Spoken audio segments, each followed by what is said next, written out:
Hi, my name is Strumbel and I'm the coordinator of our data science program. I would like to welcome you, those of you that have joined us live and those of you that have joined us online. In this first part of our info event, we will present a few general details about our master's program, followed by your questions about these general things. And then after that, you will have an opportunity for a Q&A with our current students. Okay, so first, some general things. Probably the most important thing to know is that this master's program is a track of our master's program at Computer Science Faculty. So we have two tracks, Computer and Information Science and Data Science. In terms of the entrance exam and all of these general restrictions, these two programs are pretty much the same. With this data science track, we're primarily aiming at good engineering students, physics students, mathematics students, so students with some form of mathematical and programming background. And our goal is to use these 2 years to produce really versatile data scientists. This whole track can be completed in English, and it's designed for full-time study. So it is not impossible to complete it while working part-time or possibly even full-time, but it might take you more than 2 years. The curriculum itself has three main components. One is the sort of academic core of a lot of mathematics, and then more mathematics, and then machine learning with mathematics. The second part is the more applied part, with introduction to data science, the project course, and then your master's thesis, where you have an opportunity to meet people from industry, to work on projects with industry, and then finally spend 4 courses, basically a 4-course equivalent, working on a project of your choice. And the third component is the elective component, where you get to choose from different data science courses like natural language processing, artificial intelligence, computer vision, bioinformatics, biometry, and some more general computer science courses available at from the computer science track. So approximately 1/3 is very elective, 1/3 is very mathematical, and 1/3 is very practical. So this might be very interesting to you. So enrollment, as far as enrollment goes, the procedure itself is the same as for the master's track, the computer science master's track. So it's all the same master's program.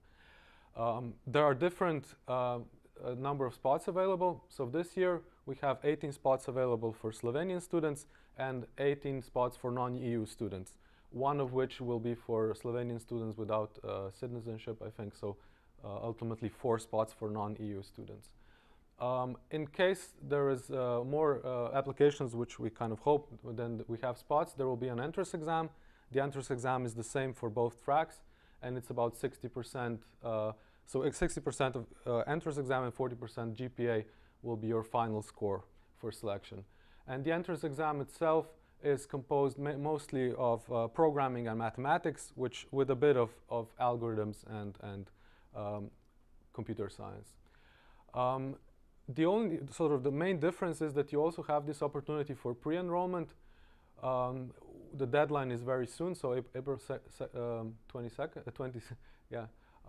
This is completely optional and does not affect your enrollment procedure, but it is an opportunity to apply and get some feedback whether or not this is appropriate to you. For you, this program will give you some advice.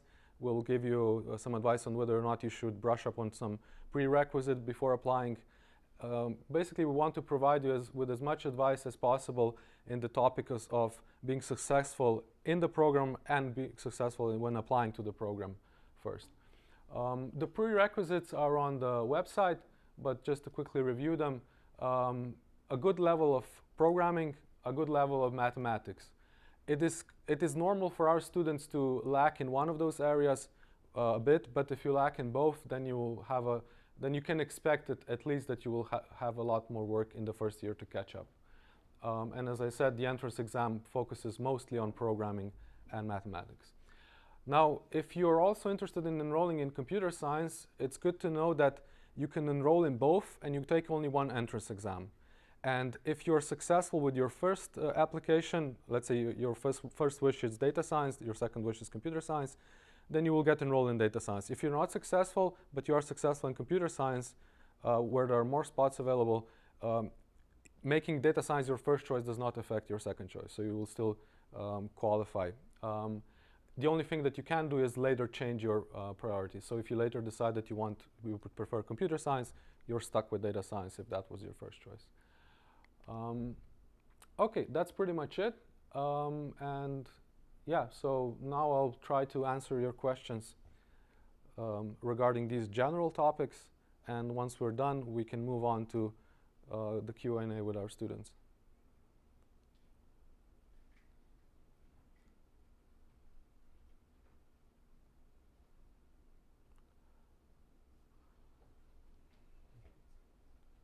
Okay, so a question that we often get is what I already mentioned: is this program available for students? I mean, is it accessible to students that also work?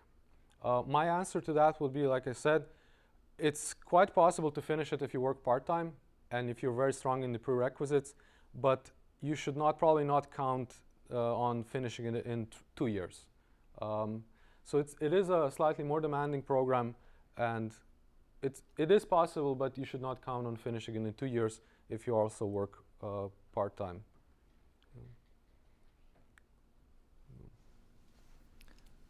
Okay, so we have one question from YouTube channel.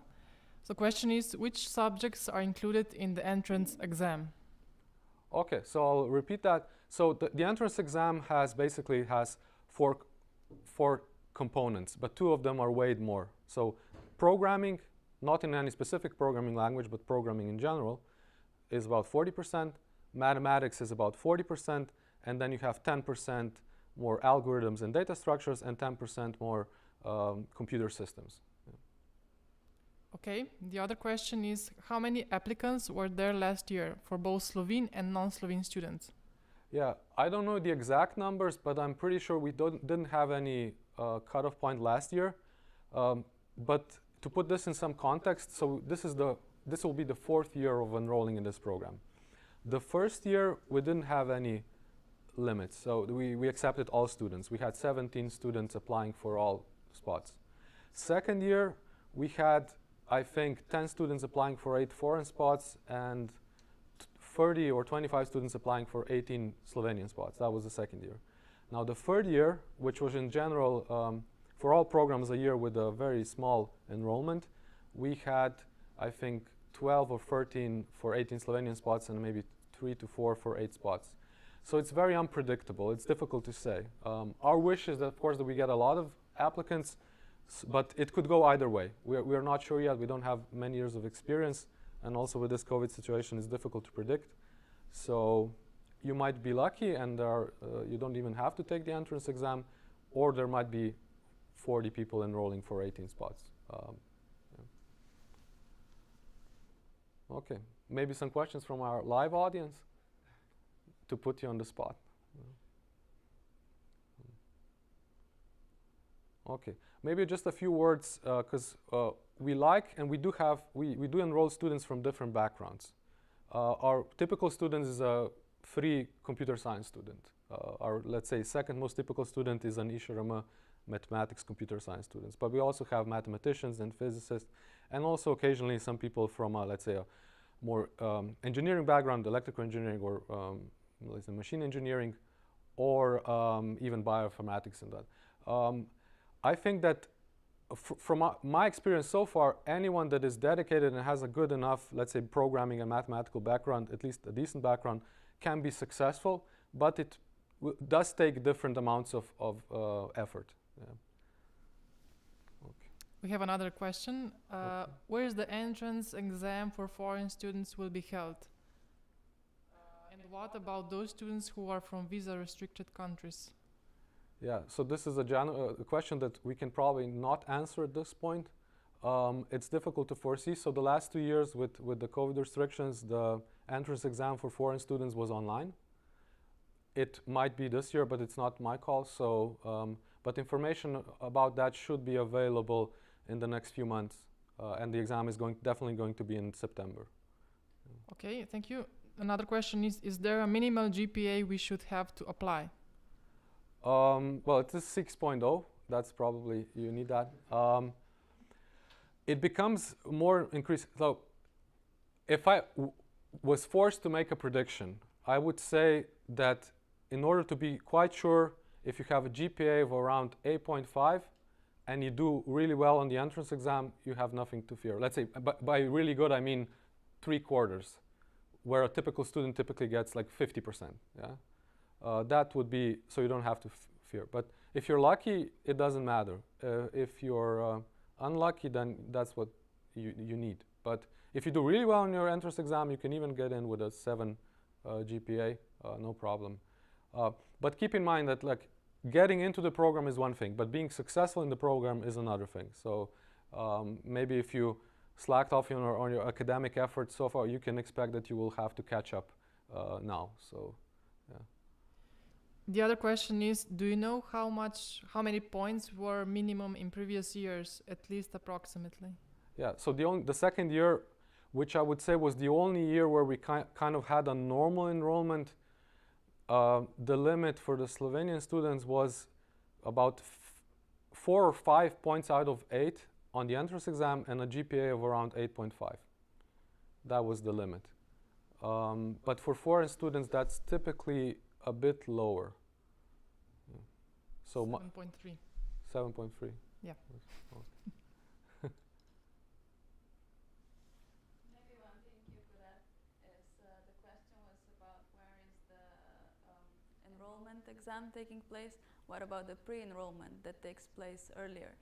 So I've mentioned pre-enrollment already, but I can repeat it again. So pre-enrollment is it's online. So it's gonna close in what, 8 days? So on April 22nd. Like, so people need to apply, and then it's like a Zoom call or a test. Okay. The pre-enrollment procedure itself. Yeah. Okay. So this year it's slightly different. So when you apply, you get a response within 14 days typically, with a comprehensive feedback on what you should work on, whether or not this is a good program for you, or what you might want to work on before you apply. And then a small percentage of students, between 10 and 20%, we will invite for an interview, which will be a substantive interview in mathematics and programming, and also some general stuff. And if you do well on that interview, you can substitute that for your entrance exam, typically with a maximum score. But those interviews will be scheduled on a like first come first served basis. So they're gonna be online for foreign students, definitely available. But for Slovenian students that are here, we would like to hold them live. So another question from YouTube channel: do students that have a great GPA need to take an entrance exam? You mentioned that some students don't need to write an exam. Okay. So you definitely have to take the exam. You can substitute your entrance exam score if you go for the pre-enrollment procedure and you're invited to an interview and you do well in the interview. That is like a substitute for the exam.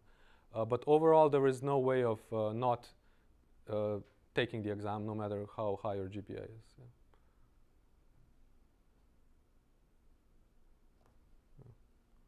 Okay, so if there are no further questions, I'll probably stick around for 5 minutes if you have a late question. But now I'll pass it on to our students to give you a slightly different perspective. As well.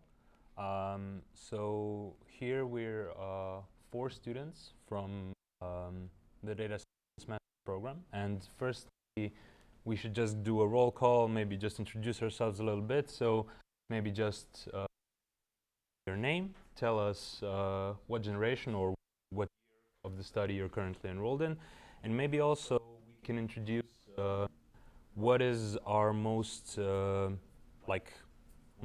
topic of interest during the data science studies, so that maybe we can give the people at home and people live here as well a feeling of the different topics that you can study in the program, if that's okay for you. So Greta, can you maybe begin?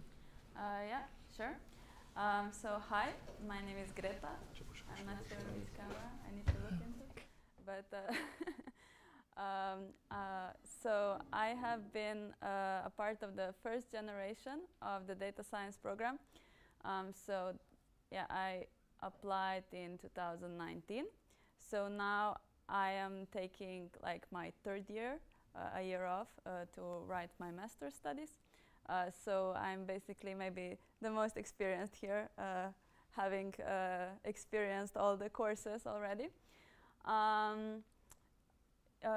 Yeah, you said about the field of interest. Yeah, okay, so maybe a field that I'm working in currently for my master's is statistics, with especially approaches from Bayesian Statistics. So I would say that this is my main interest in this field. Okay, thanks, Greta. My name is Vid. I'm a second year student, so second generation and second year. And also because the second semester capable of speaking about all of the courses that you saw on the curriculum before. I would hope so, at least. And maybe my field of interest right now would be introduction of machine learning, social networks. That's something that I'm interested in for the last couple of months. Martin? Hi, I'm Martin. So I'm the first year student here in data science course, and currently I'm tackling mostly bioinformatics stuff. But yeah, my background is practically in biochemistry, and I enrolled here because I kind of felt that I was missing some general knowledge in data science. So if anyone has any questions about how hard it is to come from any other background rather than data science, I'm here to ease you that it is possible, but a bit kind of harder to do. Yeah, and my name is Dimitar. I graduated from the Faculty of Electrical Engineering, so I also have a non-computer science background. And I'm also a second year student as Vid. And then I would say that my main field of interest is time series forecasting, so I've done some work in that field. But also during the program, you get experience from many other fields, so you do all kinds of machine learning, and I think that's great. So you'll get familiarized with a lot of fields. That's how I would summarize it. Okay, cool. So we're happy to take your questions now. If anybody, maybe of you that are here live today, have any questions about like the general enrollment process or about different subjects. If not, we can take a question online and maybe give you a little bit more time. So we have a question online.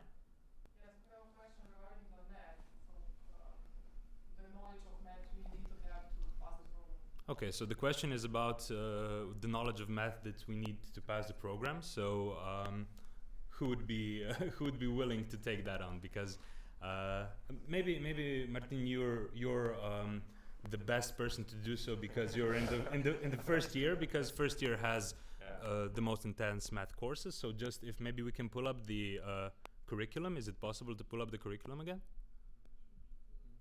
So in the first semester you have a Maths 1 course, which is joint with the Computer Information Science track, and in the second year you have Mathematics 2, which is a data science only course, which basically reiterates and expands upon some most important topics in mathematics for data science. So maybe Martin, can you give us some feeling about how's it going so far? Yeah, so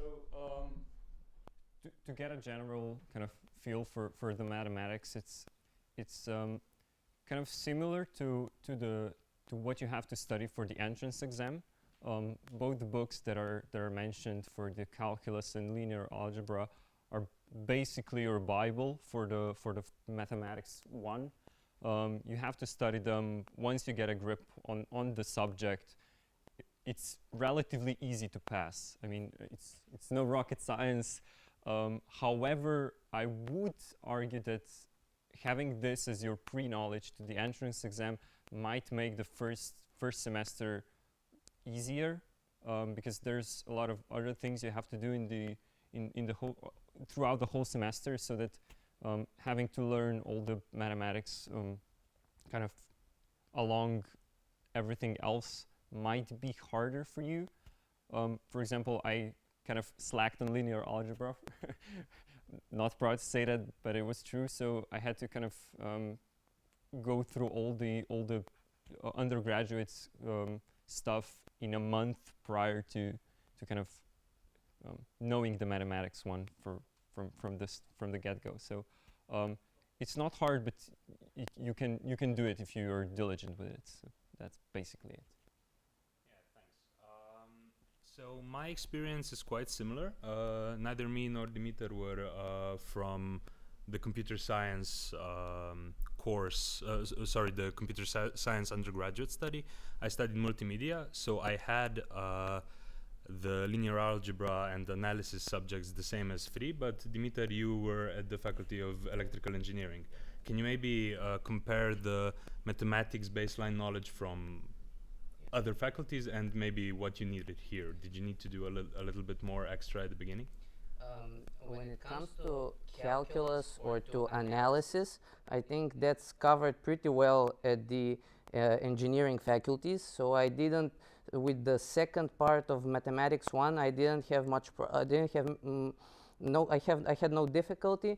But when it comes to the first part, when we covered some, let's say, more advanced or some graduate linear algebra, I lacked some prerequisites from the bachelor's. So I think that's the area where the future the applicants from engineering faculties should catch up. That's what I would say. Some extra linear algebra to what your undergraduate curriculum covered. That would be my advice.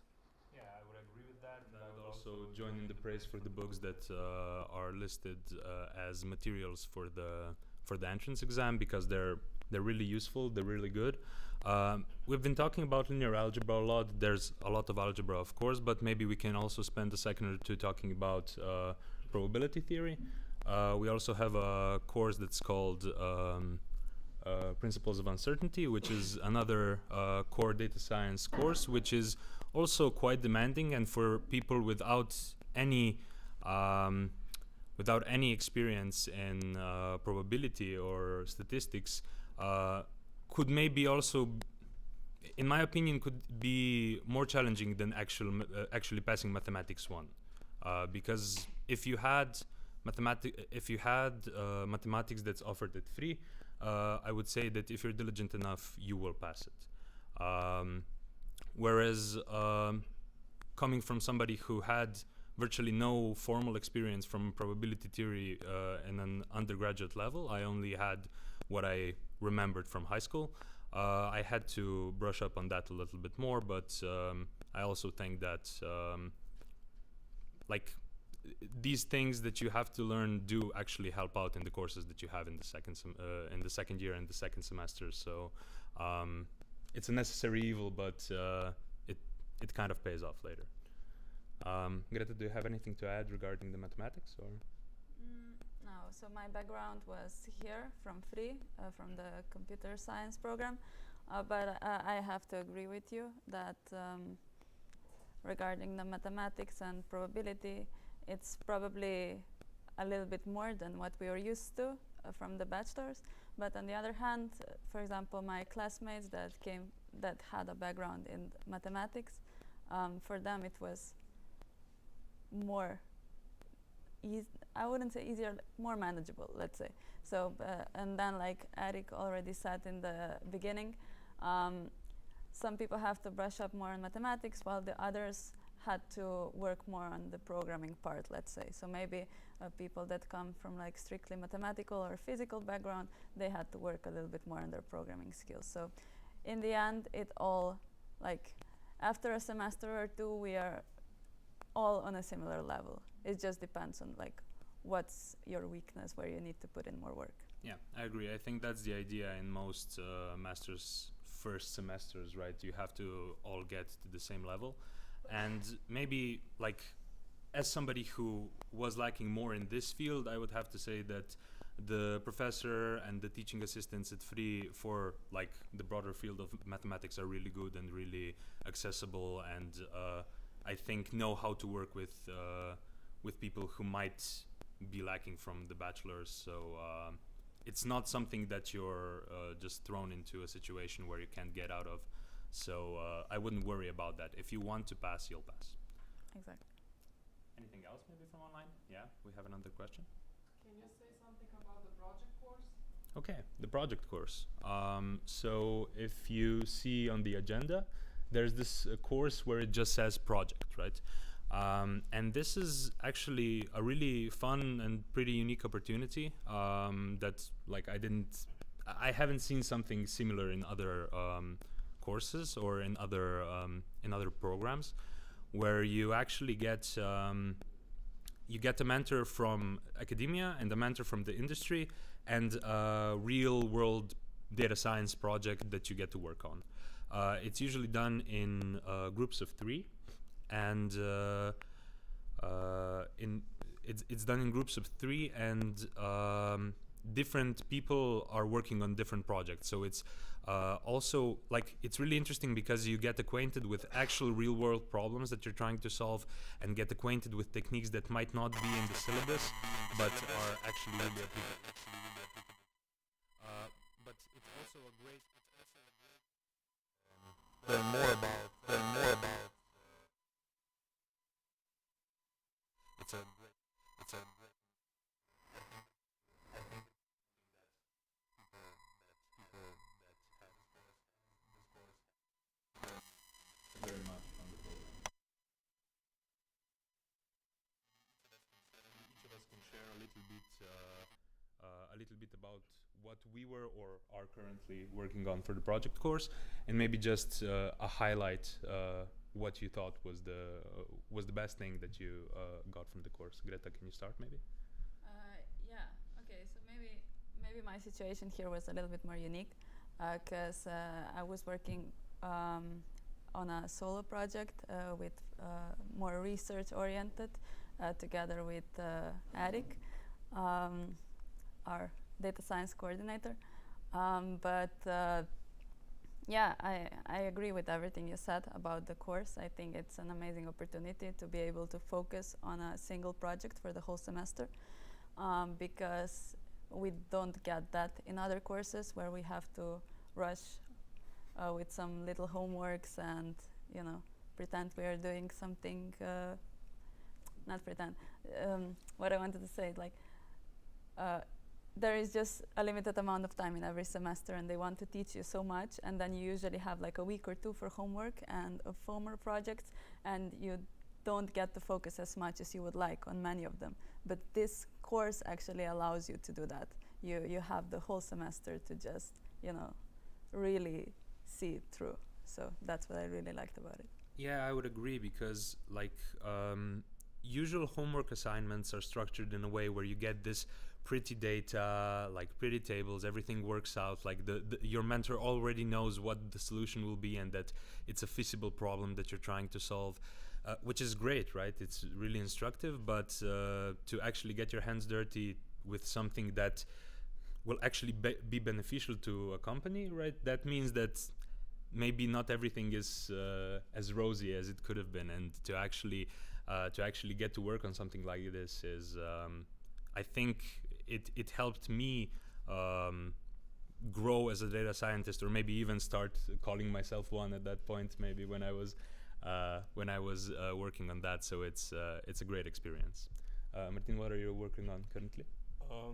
We're currently working with Triglav, the Slovenian company, on kind of segmentation, but kind of the most interesting part I got from the project so far is basically the data is not always clean. You have to do so much manual work before you even start to do any data science. And again, the most important part is defining the problem, because yeah, this is kind of a more of a business side of data science than just manipulating data and working with it. So that's a valuable experience we actually got from the project course. What about you? Yeah, Yeah, perhaps I could add a couple things to what you said.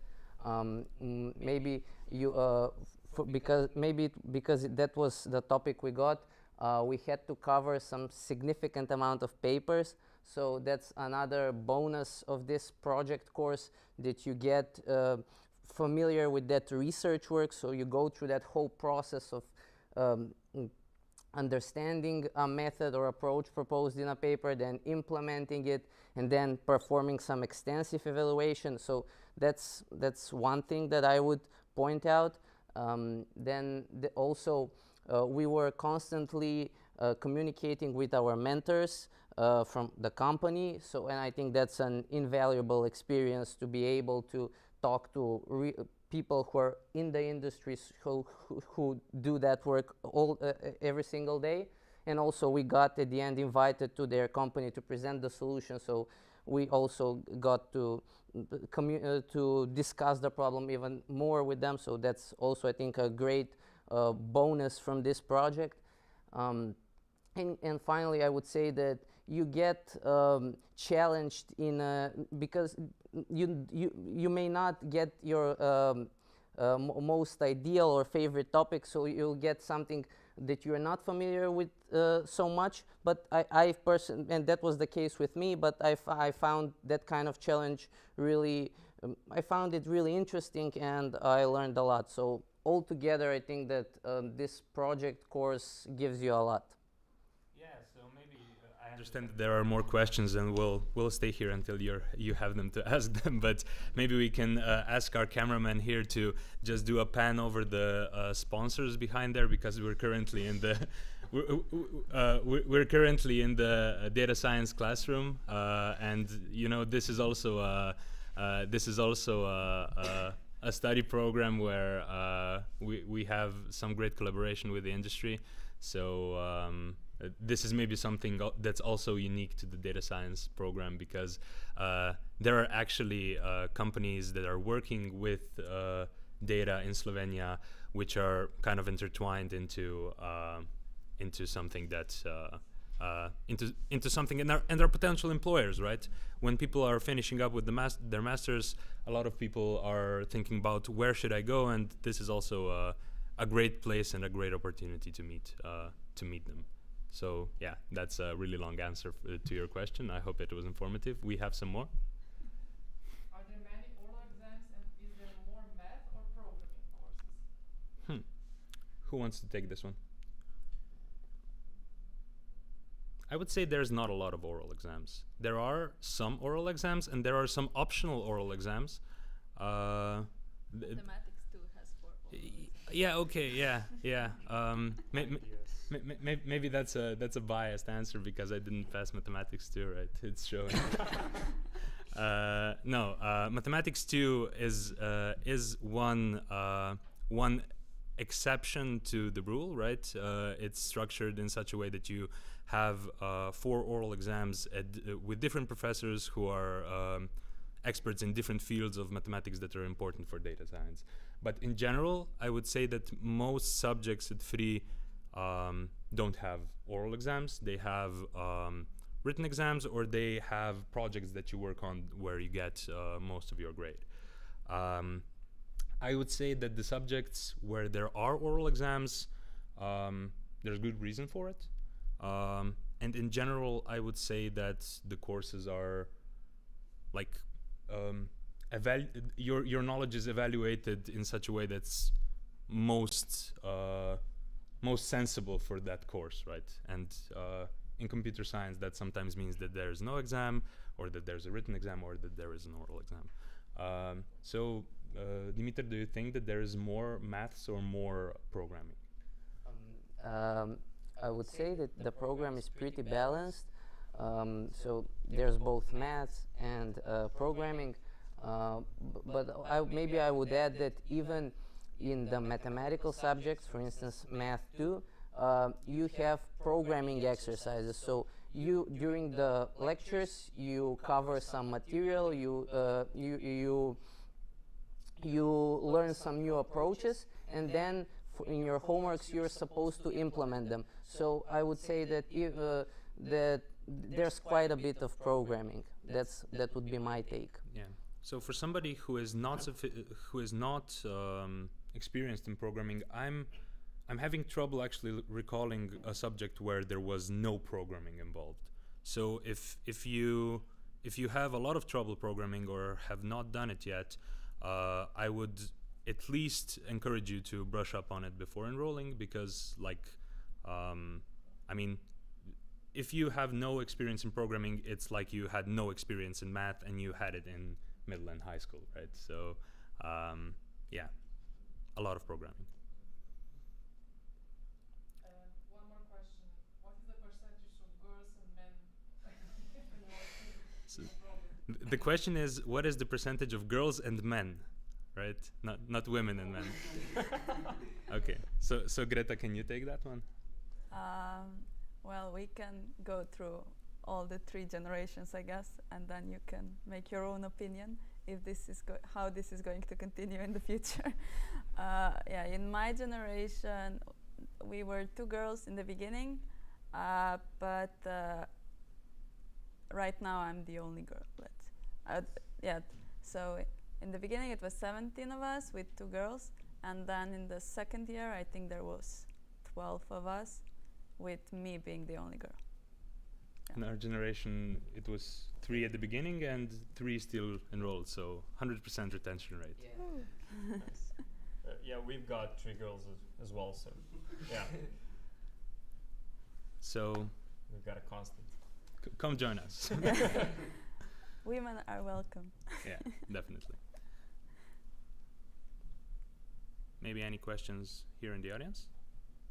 Have any of you went to Erasmus while studying? You were, right? Okay, I applied for Erasmus in my second year, but then it was the COVID thingy, so I cancelled it.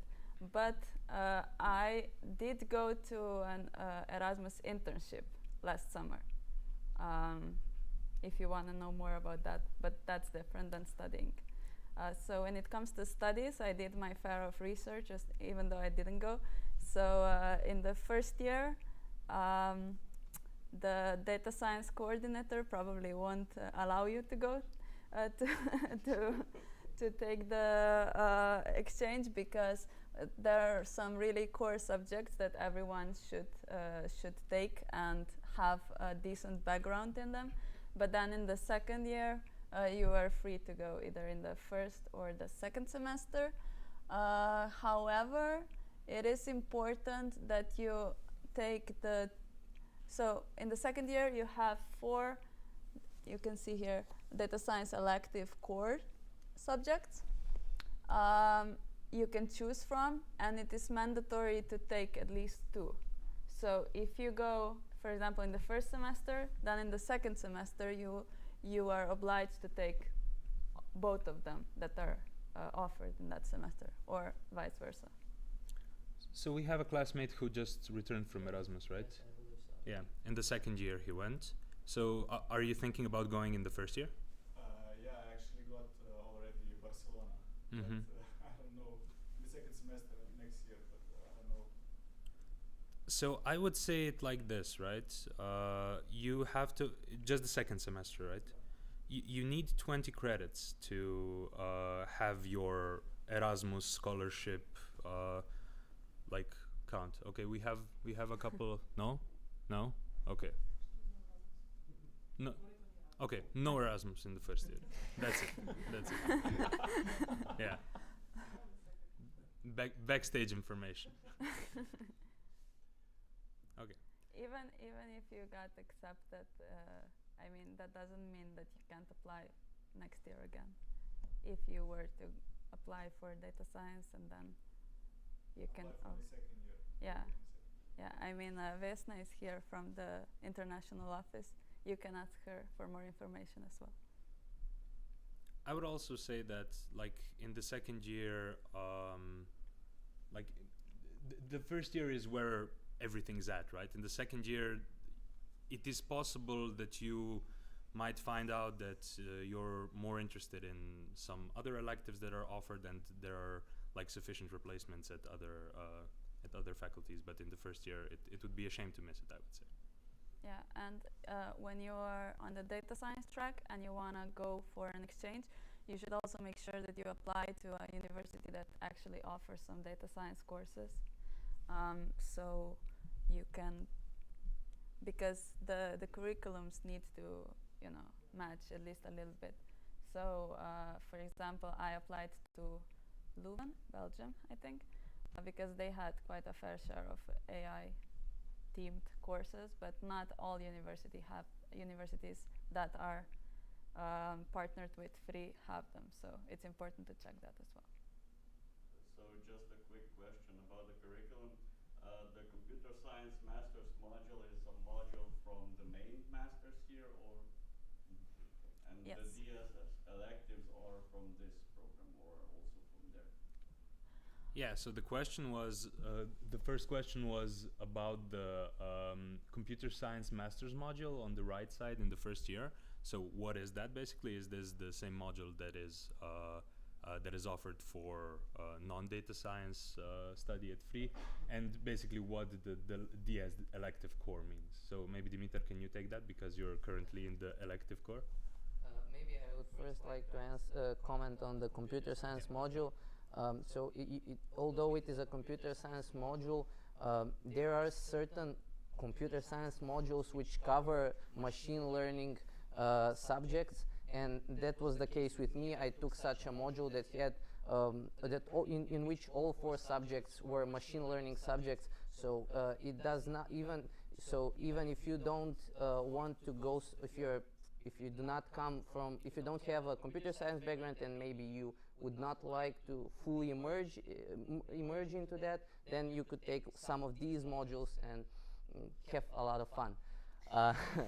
Yeah, and then the second question was about the DS elective core. Yeah, so maybe we could just talk about the 4 electives that are offered by data science. So what you have to do, you have to take at least 2 of these in the second year. You can take all 4, right? You can essentially take the other 2 as, what are they called? Okay, they're called DS elective cores and DS electives, right? So maybe we can first introduce the 4 DS elective core courses. Are you taking all of them? No, no. So I believe they're deep learning. Yeah. Then Bayesian Statistics.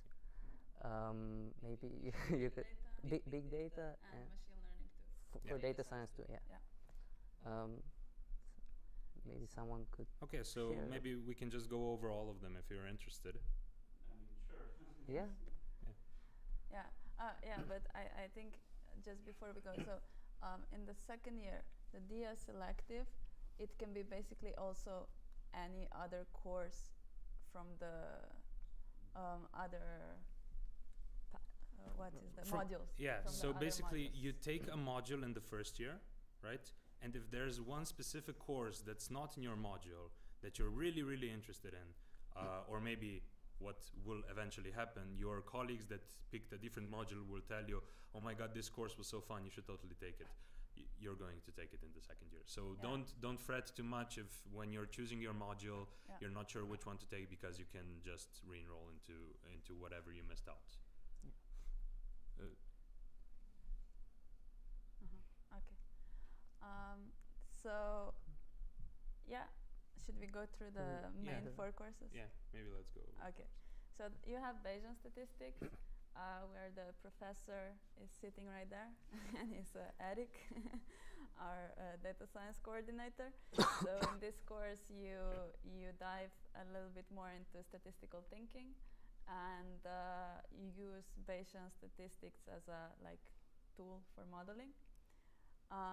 Then you have machine learning for data science 2, which is more research oriented. What you do is you get a paper that you need to study really in depth, and then prepare a lecture on this topic for your classmates or general audience. So I think it's really good, because for example, on my studies so far, you are always rushed with, you have 5 minutes for your presentation, you have 7 minutes for your presentation, and you never really get to, really lecture to people. You just briefly say, oh, I did this and this and this, and this is my conclusion, and maybe it would be better if I done that, and that's it. You're out of time. But then you actually get to prepare a lecture that can take like 45 minutes or 90 minutes, and like, you know, see what it's like to lecture, and you can be a professor for 2 hours, and you realize that it's not that easy. So you maybe get to appreciate our professors more too. So that's one part of this course, and the second part is the reproducibility challenge. So you pick a paper from a top conference and you reproduce it. You try to see if what they published, if they made it up, or you know, if it's the importance of reproducibility is really big, and especially in our field when we only need a computer to reproduce it. It's this big movement that we should really strive for, writing papers that are reproducible, and then you get to do that and also compete in a challenge, right? Yep. Yes. Okay, maybe that's too long, but yeah, okay, so lecture and reproducibility challenge. That's this course, which is a little bit different than all the other courses.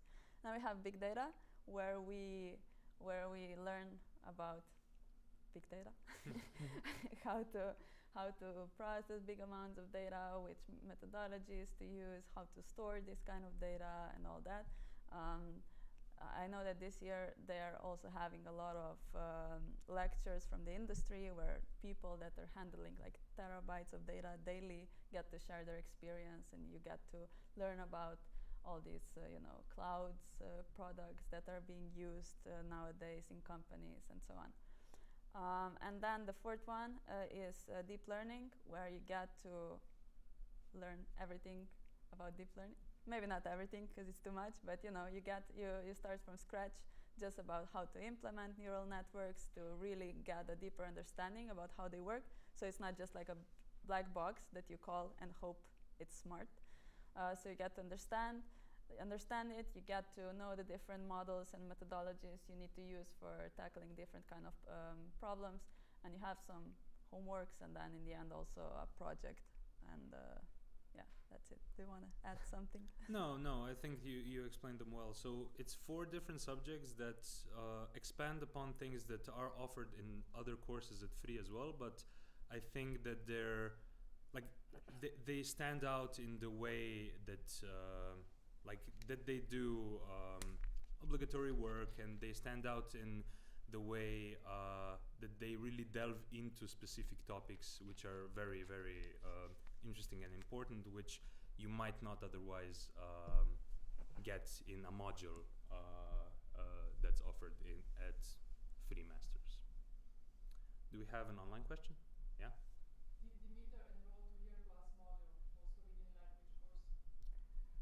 As a matter of So the question, sorry, let me just repeat it.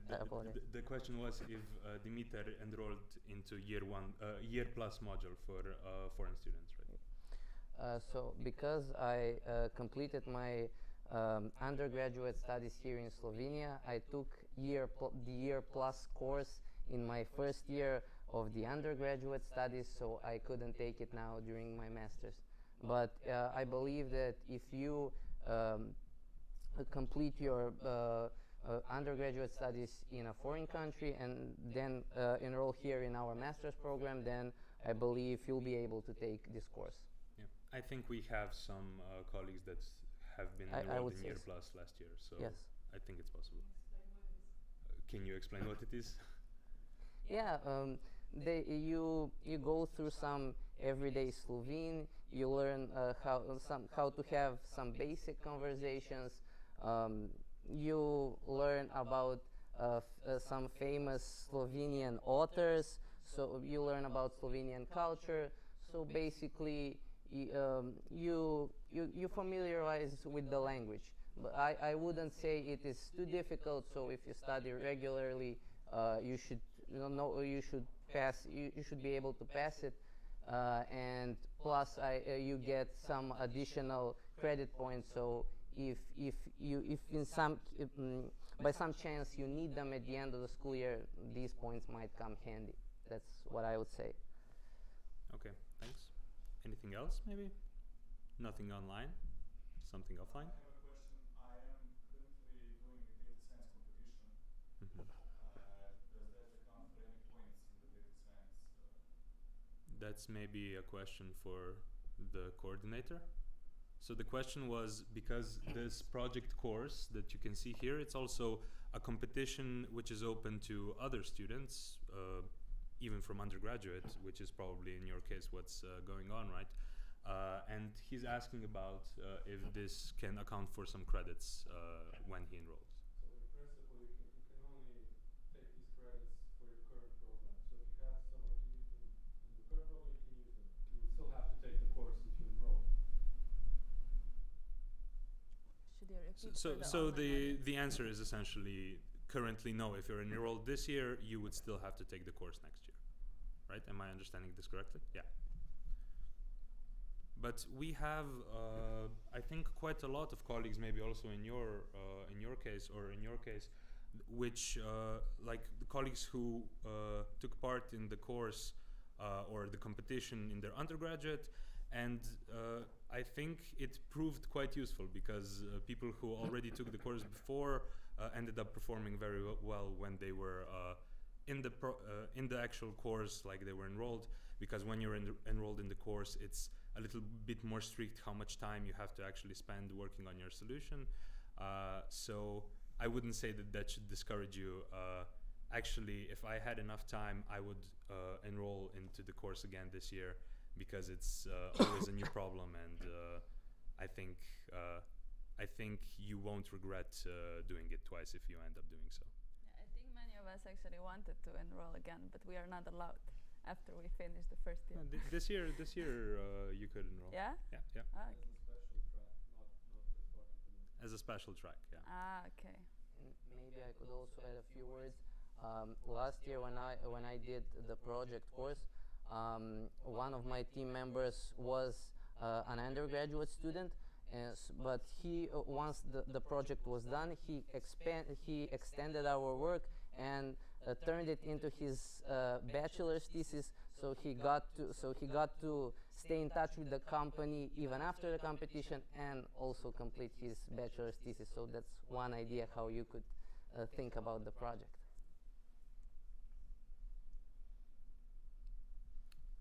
Maybe another question? Okay. We can talk a little bit more about what it's like to be a data science student, maybe? Yeah, sure. Do you have something to tell us?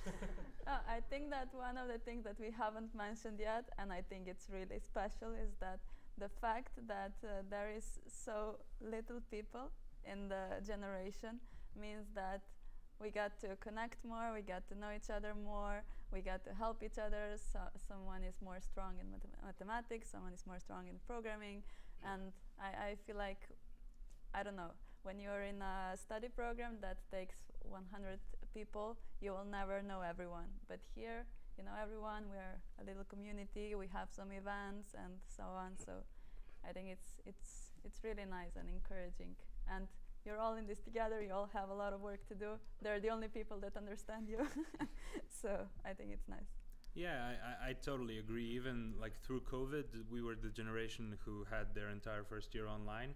I think that we developed a lot of like really cool relationships, and that like I'm constantly taken aback about like how smart my colleagues and classmates are, how like I really enjoy spending a lot of my time working on problems that these kind of people are also tackling, because it's really a pretty cool place to be. So I would say, and definitely if you haven't had the experience maybe in your undergraduate of being part of a little bit smaller class, so maybe 20 to 30 people, it is quite a difference, right? Because like you can help each other out, you like become friends, and you like I'm pretty sure that the people that I met during my master's track will become really good experts in the field, and I'm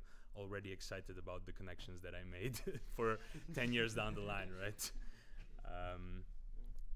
another thing about small classes is that each, well, professors kind of dedicate their time to you individually and give you a really a long feedback on everything you do. And I think that in master studies, especially, this is very important. When every project, every report you write gets kind of looked at in details, and you really improve on that. And you kind of don't get that if a class has 100, 200 students. And yeah, this was the most important thing that kind of a small class gives you. Yeah, exactly. A really personalized feedback on many of your work. It really helps you improve. Kudos to professors Yeah. on that one. Yeah, and we also have traditions. So we the first years need to, prepare a Christmas gathering for all data science students every year. So Yeah. If you're enrolling, he'll be coming, knocking on your door around November to force you to put something together. No, but it's a really nice tradition. Like during COVID time, we actually ended up sending Christmas cards to one another. Yeah. And this year we had a really nice get together. So yeah, come join us. And I think maybe something that we should also mention is that a lot, because you're so involved in everything data science, right? It's not just a master's program. It's an initiative which puts together really interesting events. And maybe coming from somebody who didn't spend a lot of time on extracurricular learning before, I would say that the program has motivated me to actually take the advantage of this and also come to these really interesting workshops that are being organized often. And I think this just goes to show that our professors and our teaching assistants are doing quality work because they're actually encouraging us to want to learn even more about the subject matter. And I'm pretty certain that the 2 or 3 years that it might end up taking to finish this program will make us really quite well prepared and well equipped for any data science problem that we might face in the future. Maybe any finishing notes from online? No? Okay, then I think we can finish. If there's anything else, is there an email that they can write to? We're gonna put it on Here, so it's datascience@free.uni-lj.si. We are very appreciative of your questions, and we hope that we'll be seeing you at the pre-enrollment and then regular enrollment and then next year in class. Thanks, everybody. Thank you. Thank you.